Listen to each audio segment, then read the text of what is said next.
ভয় দেখানো বা এরকম কিছু? আমি এসব ভয় পাই না। হুমায়ুন কবির আল্লাহকে ছাড়া কোনো মুখ্যমন্ত্রী, কোনো প্রধানমন্ত্রী, কোনো রাষ্ট্রনায়ক কাউকে ভয় পায় না। হুমায়ুন কবিরের মৃত্যু একদিন হবে, বিএসএফ গুলি করে মারলে মেরে দিবে, চলে যাব শহীদ হয়ে। এখানে কেউ এসে মাথা কেটে নেবো বলছে, কেটে নিয়ে যাক না, দেখি কতটা মাথা কাটতে আছে। হুমায়ুন কবিরে পৌঁছানোর আগে তার মাথা কোথায় থাকবে সে আটকে নেবে।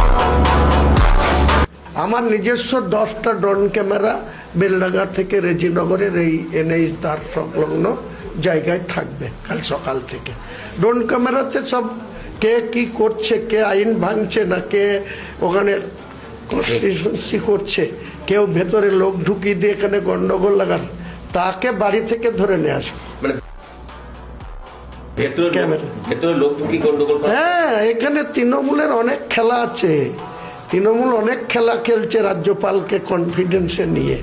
এই যে রাজ্যপাল এত অতিরিক্ত রিয়াক্ট করার তো তার দরকার নেই। আমাকে পুলিশের ভয় দেখিয়ে লাভ নেই। হুমায়ুন কবিরকে পাঙ্গা নেবে।